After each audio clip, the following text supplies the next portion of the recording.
हाय दोस्तों, मेरा बिलहरी मेरे यूट्यूब चैनल में आपका एक बार फिर से स्वागत है। आज मैं आपको सिखाऊंगा आयु से संबंधित सभी प्रश्नों को हल करना।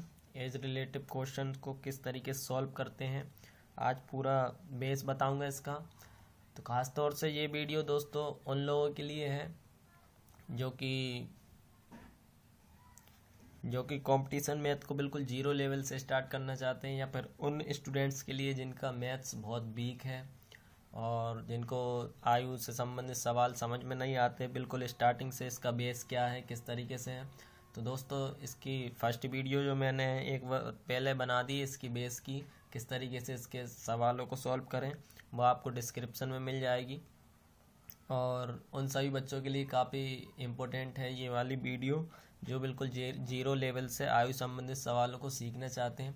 तो आज मैं आपको एक सवाल को दो तरीके से सॉल्व करना बताऊंगा। एक तरीके में आपको जो कि स्कूल लेवल का क्वेश्चन आता है 10th क्लास तक 12th क्लास तक, उस लेवल से करना सिखाऊंगा, जिससे आप अच्छी तरीके से सीख जाएं।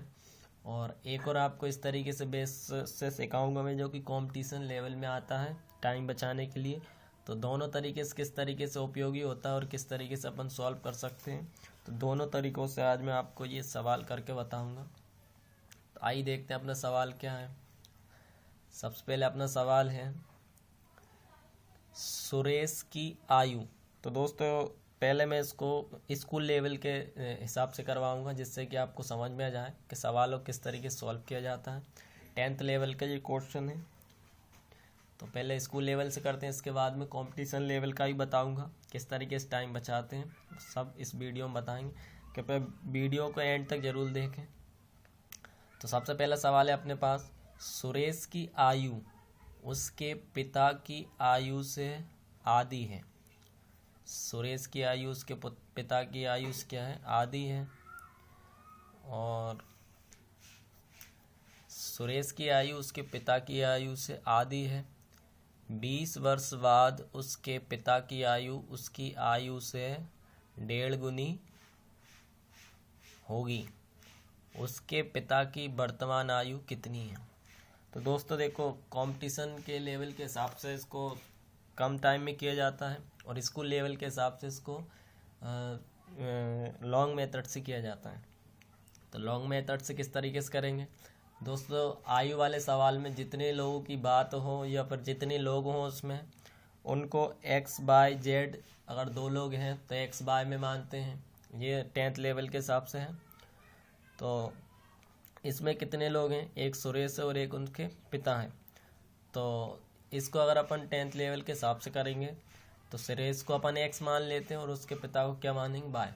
अब दोस्तों अलग अलग चर राशियों में माना जाता है इनको, x y में, और x और y 2 चर राशियाँ हैं। इसलिए 2 चर राशियों वाले जो भी सवाल होते हैं उनको सॉल्व करने के लिए विलोपन विधि का इस्तेमाल किया जाता है।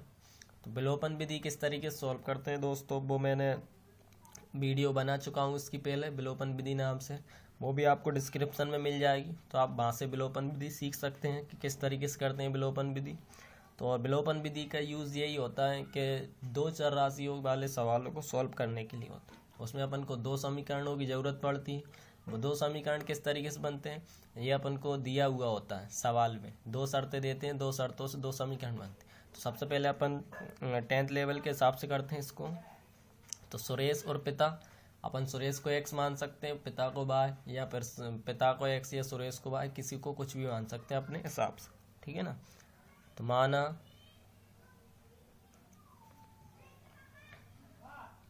सुरेश की आयु क्या है, और दोस्तों जो आयु है ये आयु वर्तमान होती है, ठीक है ना। ये आयु क्या होती है, वर्तमान। माना सुरेश की आयु वर्तमान आयु कितनी है, x वर्ष मान लिया अपन, ठीक है ना। किसी की भी मानना अपन को वर्तमान में ही मानना। उसके बाद उसके पिता की, तो पिता की वर्तमान आयु कितनी हो जाएगी, जब सुरेश की x मान ली तो पिता की y मान सकते हैं अपन, ठीक है ना। या फिर आपको जो भी पसंद हो मान सकते हैं, ठीक है ना, z बार कुछ भी मान सकते हैं अपन। अब इसको किस तरीके से सॉल्व करेंगे, अपन को बनाना है दोस्तों 2 समीकरण। 2 समीकरण क्यों बना रहे हैं, क्योंकि अपन इसको 10th लेवल के हिसाब से कर रहे हैं।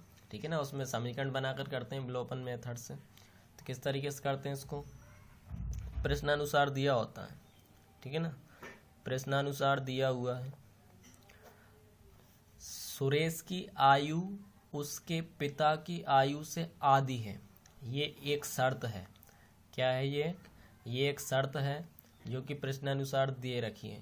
तो सबसे पहले अपन दोनों को लिखना है, कौन कौन है अपने पास, सुरेश और उनके पिता हैं। तो ये रहा सुरेश और ये हो गए उनके पिता, ठीक है ना। बीच में दोस्तों बराबर का निशान लगाना है। ये हर सवाल में करना, तरीका यही रहता है करने का, ठीक है ना। अब मैंने आपको गुना, गुनी, बाद, पश्चात, पूर्व, पहले, ये सब पहले वाली वीडियो में बता चुका हूँ मैं। तो आप सबसे पहले अगर ये वीडियो समझ में ना आए तो इससे पहले वाली वीडियो देखना, जो कि डिस्क्रिप्शन में लिंक मिल जाएगी आपको। उसके बाद में इस वीडियो को देखोगे तो ज़्यादा अच्छे से समझ में आ जाएगी, ठीक है ना। सुरेश की आयु उसके पिता की आयु से आधी है।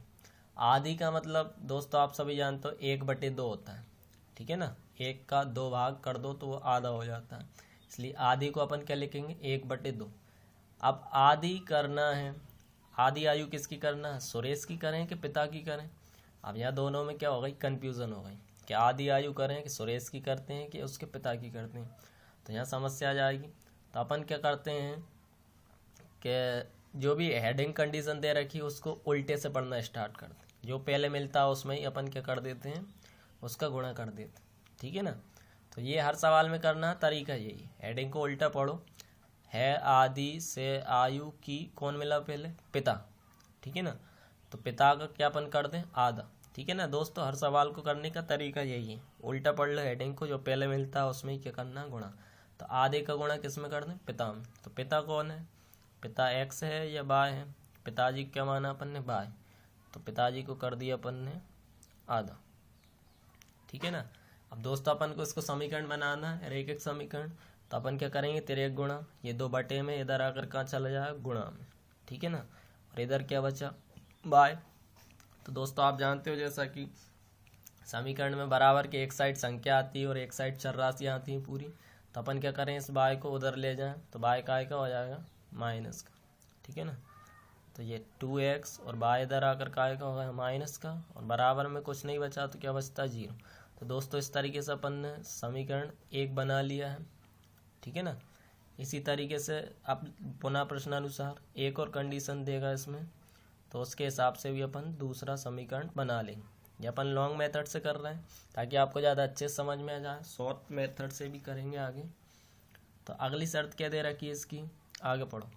20 वर्ष बाद उसके पिता की आयु उसकी आयु से 1.5 गुनी होगी। अब बाद शब्द का मतलब होता है प्लस। तो सबसे पहले तो आज ये सब कितने, आज सुरेश कितने साल का है, 1 साल का। उसके पिताजी कितने साल के हैं, आज मतलब वर्तमान, 1 साल के हैं दोनों, ठीक है ना। अब सबसे पहले तो 20 वर्ष बाद की बात चल रही, तो दोनों को अपन 20 वर्ष बाद कर दे रहे हैं। बाद मतलब प्लस करना होता है, तो ये सुरेश भी बाद में हो गया और उसके पिता भी 20 वर्ष बाद, दोनों की बात चल रही, तो ये 20 वर्ष बाद कर दिया दोनों को। अब क्या करना है अपन ने, 20 वर्ष बाद उसके पिता की आयु उसकी आयु से 1.5 गुनी हो जाएगी, 1.5 गुनी होगी। तब दोस्तों 1.5 का मतलब कितना होता है, 3 का आधा, मतलब 1.50, यही होता है ना 1.5। लेकिन अपन इसको 1.50 नहीं लिखेंगे, क्या लिखेंगे, 3/2, क्योंकि उतना ही आ जाता है 3/2। तब 3/2 मतलब 1.5 हो गया। अब 1.5 का अपन गुणा किस में करें, सुरेश में करें कि पिताजी में, फिर से समस्या आ गई। तो मैंने हेडिंग बताया था कि उल्टा पढ़ना है उसको, कि 1.5 गुनी, उल्टा पढ़ो, होगी गुनी 1.5 आयु से उसकी। उसकी का शब्द कहाँ आ रहा है इसका, पिताजी नहीं है, उसकी मतलब सुरेश की, ठीक है ना। किसकी बात चल रही है, सुरेश की। तो सुरेश की आयु में कितना करना अपन को, 1.5 का गुणा करना है। गुना गुनी मतलब गुणा होता है। तो सुरेश कौन है इन दोनों में से, एक्स या बाय है, सुरेश है एक्स। तो इसको कर दिया अपन ने 3/2, ठीक है ना। और बीच में बराबर लगाना ही है, हर सवाल में इस तरीके से ही करना है। तो करें अपन इसको आगे सॉल्व किस तरीके से करेंगे, कर लें अपन। ये 2 का 3 गुणा इधर कर दो, 3 का अंदर कर दो, ठीक है ना। पहले 3 ऐसा कैसा, x + 20 बराबर 2 का गुणा कर दो, तो ये हो जाएगा y + 20, ठीक है ना। 3 का गुणा कर दो, ये हो जाएगा अपना 3x प्लस के 3 दूनी 6 मतलब 60, ठीक है ना। 20 × 3 = 60, इधर कर दो 2y बराबर 2y प्लस ऐसा कैसा 2 दूनी 4 0 ऐसी के, ठीक है ना। 40 आ गया इसको। तो अब इसको भी अपन को समीकरण बनाना है। तो समीकरण किस तरीके से बनाते हैं कि चर राशियों वाली संख्या एक तरफ आती है, ठीक है ना। तो ये 2y को अपन इधर ले आएंगे, 2y का आई का हो जाएगा माइनस का, और ये 40 यहीं के यहीं है तो इसको चिन्ह नहीं बदलेगा। अब 60 को अपन इधर ले आए, ठीक है ना। ऐसा क्यों कर रहे हैं, क्योंकि अपन को समीकरण बनाना है। समीकरण में क्या होता है, बराबर के एक साइड चर राशियाँ होती हैं और एक बराबर के एक साइड संख्या, जैसा कि इसमें किया था अपन ने पहले। कर दें दोस्तों इसको, ये हो जाएगा अपना 3x माइनस 2y बराबर 60 में से 40 गए तो कितने बच जाएंगे माइनस के 20, ठीक है ना। तो इस तरीके से अपन को 2 समीकरण प्राप्त हो गए। ये समीकरण 2 है, ये फर्स्ट समीकरण था और ये होगा सेकंड समीकरण। अब दोस्तों इन दोनों समीकरणों को विलोपन विधि सॉल्व कर लेंगे। विलोपन विधि क्या है वो मैं डिस्क्रिप्शन में आपको लिख के बता दूंगा कि ये विलोपन विधि है, उसकी वीडियो अलग से आप उसको भी देख सकते हैं। तो दोनों समीकरणों को विलोपन विधि से कैसे सॉल्व करेंगे अपन। तो दोस्तों इस तरीके से अपन को 2 समीकरण मिल गए। समीकरण एक था अपना 2x माइनस y बराबर 0 और दूसरा था अपना 3x माइनस 2y बराबर माइनस के 20। तो इस तरीके से अपन को 2 समीकरण मिल गए। अब इन दोनों समीकरणों को अपन विलोपन विधि सॉल्व कर लेंगे, ठीक है ना। समीकरण 1 व 2 को विलोपन विधि से, ठीक है ना। विलोपन विधि क्या है दोस्तों, ये अपन को अभी भी सीख लेना आप, और एक वीडियो मैंने बना रखी है उससे भी आप सीख सकते हैं। तो किस तरीके से करेंगे, समीकरणों को ऐसा कैसे उतारते हैं, 2x माइनस y बराबर 0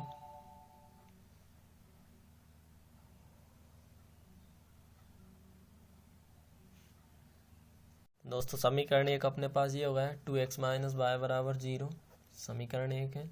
और दूसरा था अपने पास 3x माइनस 2y बराबर माइनस के 20, ये हो गया अपना समीकरण दूसरा। अब दोस्तों मैं आपको बता दूं कि विलोपन विधि में क्या होता है, 2 चर राशि होती हैं x और y, इसमें से एक को अपन को गायब करना पड़ता है। गायब मतलब घटाना पड़ता है। तो घटता जब है जब दोनों के दोनों बराबर हो, ठीक है ना। तो दोस्तों अपन ने x को घटाना है या y को घटाना है वो अपने ऊपर डिपेंड करता है, ठीक है ना। तो मैं यहाँ x को घटाऊंगा, ठीक है ना। क्योंकि अपन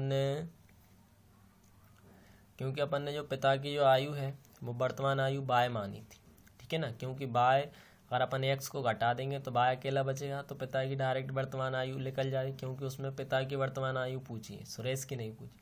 अगर सुरेश की पूछता तो फिर अपन y घटा के x निकाल लेते, ठीक है ना। अभी क्या पूछा y, इसलिए x को अपन हटा देंगे, ठीक है ना। कैसे हटाते हैं दोस्तों सीखते हैं अपन। मुझे क्या करना है, x को घटाना है। तो x घटाने के लिए x बराबर होना चाहिए, या 2x या 3x से बराबर नहीं है। तो इसको किस तरीके से बराबर करेंगे, x का ये गुणांक है 3, इसका गुणा हो जाता है समीकरण 1 में, ठीक है ना। और समीकरण फर्स्ट का जो गुणांक है x का कितना है 2, इसका गुणा हो जाएगा नीचे वाले समीकरण, ठीक है ना। ऐसा क्यों करते हैं, क्योंकि बराबर हो जाए। अब गुणा करने का तरीका वही दोस्तों, एक संख्या के साथ नहीं करना, करेंगे तो पूरी तीनों संख्या के साथ। तो 3 का 2 में करेंगे 3 दूनी 6x, ठीक है ना। और 3 का फिर से 2 में करेंगे कितना आ जाएगा 2 एकम 3 एकम 3y, और 3 का दोस्तों 0 में करेंगे तो 0 ही आएगा, ठीक है ना। आप 2 का करें, 2 का 3 में करेंगे तो 6x, ठीक है ना, माइनस 2 का 2 में करेंगे तो 4y, और बराबर 2 का 20 में करेंगे तो कितना आ जाएगा 40, ठीक है ना। प्लस माइनस माइनस का चिन्ह आएगा यहाँ, ठीक है ना। तो इस तरीके से दोस्तों देखो x आपस में बराबर हो गए। अब बराबर हो गए तो घटा देंगे। आपको ये दोनों संख्या प्लस की इसलिए घटेंगी नहीं, तो दोस्तों चिन्ह बदलना पड़ता है। विलोपन विधि में सब बताया उसको। तो प्लस से क्या आ जाएगा माइनस, और जो माइनस होता है वो क्या हो जाएगा प्लस, और जो माइनस होगा वो क्या हो जाएगा प्लस। तो बस दोस्तों चिन्ह बदलने का तरीका यही है कि अगर चिन्ह बदलेंगे तो एक संख्या का नहीं बदलना, पूरे समीकरण का ही बदलना पड़ता है। तो जो प्लस का होता है वो माइनस का हो जाता है, जो माइनस का होता है वो प्लस का हो जाता है। तो ये प्लस का हो गया और ये माइनस का, इसलिए ये क्या हुआ कट गया, ठीक है ना। x ख़त्म। अब इसके बाद क्या बचा, 3 जो है y माइनस का है और 4y का है क्या प्लस का। तो प्लस माइनस क्या होता है दोस्तों घटाना होता है। अब ये वाला चिन्ह किसी काम का नहीं, क्योंकि अपन ने बदल दिया, तो नीचे वाला चिन्ह मेन होगा। तो तो 4 में से 3 गए तो कितने बचेंगे, 1 बाय। अब 1 बाय को लिखते नहीं है, इसको बाय अकेला लिख दो तो भी चल जाता।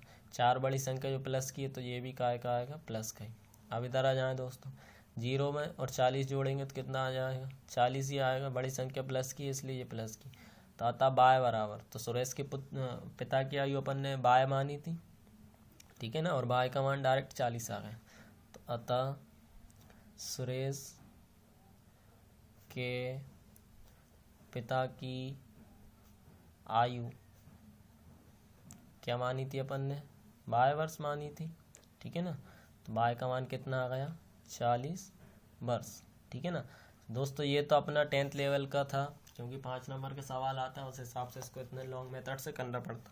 अब कंपटीशन एग्जाम में तो ये 1 या 2 नंबर का आता है क्वेश्चन, तो उसको किस तरीके से करेंगे दोस्तों, इतना टाइम बर्बाद नहीं करना उसमें। अब कंपटीशन एग्जाम के लिए किस तरीके से सॉल्व करते हैं वो भी मैं आपको बताता हूँ, ठीक है दोस्तों। तो आइए दोस्तों उसी सवाल को अपन कंपटीशन लेवल के हिसाब से करते हैं, किस तरीके से टाइम बचाते हैं इसमें। तो एक बार सवाल को पढ़ेंगे अपन दोबारा से। सुरेश की आयु उसके पिता की आयु से आधी है, 20 वर्ष बाद उसके पिता की आयु उसकी आयु से 1.5 गुनी होगी, तो उसके पिता की आयु वर्तमान आयु कितनी है, यह अपन को ज्ञात करना। तो दोस्तों कंपटीशन लेवल का मैं एक आपको अच्छी सा तरीका बता दूं। कंपटीशन लेवल में मेथड वगैरह कुछ नहीं लगाया जाता, जैसे जो विलोपन विधि है, प्रतिस्थापन विधि, वज्र गुणनखंड विधि, इसका कोई उसमें उपयोग नहीं है। इसमें डायरेक्ट आंसर निकाला जाता है। और किस तरीके से निकालते हैं, इसमें क्या करते हैं अपन ने इस सवाल में 10th लेवल के एक्स और बाय मानकर माना था, लेकिन ये जो कंपटीशन लेवल के एग्जाम्स में इसको एक्स और वाई नहीं मानते, एक ही चर राशि मानते हैं एक्स। और एक चर राशि वाले सवाल को, समीकरण को सॉल्व करने में बहुत कम टाइम लगता है, इसलिए उसको एक ही चर राशि से कर देते हैं। सुरेश है उसको ये एक्स मान लेंगे, उसके पिता को भी एक्स मान लेंगे। अब इस तरीके से कैसे मानते हैं, अब देखो कंडीशन के हिसाब से मानते हैं। सुरेश की आयु उसके पिता की आयु से आधी है, उसके पिता की आयु क्या है, आधी है। तो मान के चलो कि सुरेश के पिता की आयु 4 वर्ष है, ठीक है ना। पिता की आयु कितनी है, 4 वर्ष। तो सुरेश की क्या है, आधी है, तो सुरेश की कितनी हो जाएगी, 2 वर्ष। समझ में आ रहा है, सुरेश की कितनी होगी, 2 वर्ष, ठीक है ना। अगर पिता की आयु 8 है तो सुरेश की आधी, आधी मतलब कितनी होगी, 4, ठीक है ना। तो इस तरीके से क्या मानेंगे अपन कि पिता की आयु और सुरेश की आयु, पिता की आयु अपन मान लेंगे, पिता की आयु क्या मान लेंगे अपन, 2x मान लेते, ठीक है ना। 2x है इसलिए सुरेश की आधी हो जाएगी, 2x का आधा कितना होगा, x ही होगा, इसलिए सुरेश की आयु कितनी हो जाएगी, सुरेश की आयु बराबर कितनी हो जाएगी, x वर्ष, आधी है ये, ठीक है ना। तो इस तरीके से इन्होंने क्या कर लिया, x में ही मान लिया, y की जरूरत नहीं पड़ी इस सवाल में। तो पिता की आयु 2x मान ली, सुरेश की x मान ली। क्यों मानी, क्योंकि पिता की आयु से सुरेश की आयु क्या है, आधी है। तो जब पिता दुगने होंगे तो सुरेश 1 गुना होगा, पिता 4 गुने होंगे तो सुरेश 2 गुने होंगे, मतलब आधा होगा उसका, ठीक है ना। तो इस तरीके से करते हैं।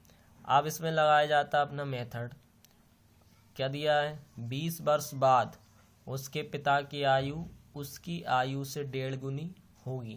तो 20 वर्ष बाद का मतलब दोस्तों वही है जो मैंने बताया था पिछली वीडियो में कि 20 वर्ष बाद की बात चल रही है। पिता आज कितने साल के हैं वर्तमान में, 2x साल के, तो 20 वर्ष बाद कितने हो जाएंगे, 2x + 20। सुरेश आज कितने साल का है, x साल का, तो 20 वर्ष बाद कितना हो जाए, x + 20, ठीक है ना। अब दोस्तों अपन ने 20 वर्ष बाद तो कर दिया दोनों को। अब समस्या आती है कि 1.5 गुना, 1.5 गुना का मतलब मैंने बताया था इसी वीडियो में। तो 1.5 गुने का मतलब होता है 3/2, कितना होगा, 3/2, तो ये 1.5 गुना होता। अब किस में करें 1.5 गुना, कि सुरेश में करेंगे उसके पिताजी में। तो तरीका वही है दोस्तों, हेडिंग को उल्टा पढ़ लो, कौन मिलेगा पहले उसमें ही कर देना। गुनी है 1.5 आयु से उसकी आयु, उसकी मतलब सुरेश की बात चल रही, किसकी चल रही, सुरेश की। तो सुरेश में कितना कर दें अपन, 1.5 गुना। तो सुरेश कौन है, 2x है या x है, x वाला है सुरेश, ठीक है ना। तो इसमें कर दिया अपन ने 3/2, और बीच में दोस्तों बराबर तो लगाना ही है, ठीक है ना। अब इसको सिंपल सा वही तरीका है, सॉल्व करना है बस, ठीक है ना। तो इस 2 का इधर तिर्यक गुणा और 2 का अंदर गुणा। अब दोस्तों मैं डायरेक्ट कर दे रहा हूँ इसको, 2 दूनी डायरेक्ट गुणा कर दूँ, 2 दूनी 4x और प्लस के 2 का 20 में कर दो 40। ठीक है ना दोस्तों, इधर 3 का कर रहा हूँ डायरेक्ट, तो यह हो जाएगा 3x प्लस के 20 दिया 60। ठीक है ना दोस्तों, इसको सॉल्व कर लें अपन। यह हो जाएगा 4x और 3x को एक साइड कर लेंगे अपन, 4x 3x इधर जाकर काय का हो जाएगा माइनस का। ठीक है ना, और 60 ऐसा कैसा, 40 इधर आकर काय का हो जाएगा माइनस का। ठीक है दोस्तों, इस तरीके से इस सवाल को मैं इधर कर दे रहा हूँ। और आगे तो 4x में से 3x गए, कितना x बचेगा दोस्तों, 1x। ठीक है ना, और बराबर ऐसा कैसा, और 20 में से 40 गए तो कितने बचेंगे दोस्तों, 20 में से 40 तो 60 में से 40 गए तो कितने बचेंगे दोस्तों 20। बड़ी संख्या कौन सी, प्लस की है 60, इसलिए 20 प्लस का बचा। तो x अपन ने किसको माना था, x माना था अपन ने सुरेश को। तो सुरेश की आयु कितनी आ गई 20 वर्ष, लेकिन अपन सवाल में क्या पूछा, उसके पिता की वर्तमान आयु। तो पिता को क्या माना था 2x। तो 2x मतलब जो x है उसमें 2 का क्या करने अपन गुणा, तो x का मान रख दें अपन, कितना आ गया 20। इस हिसाब से 20 दूनी कितना आ गया 40 वर्ष।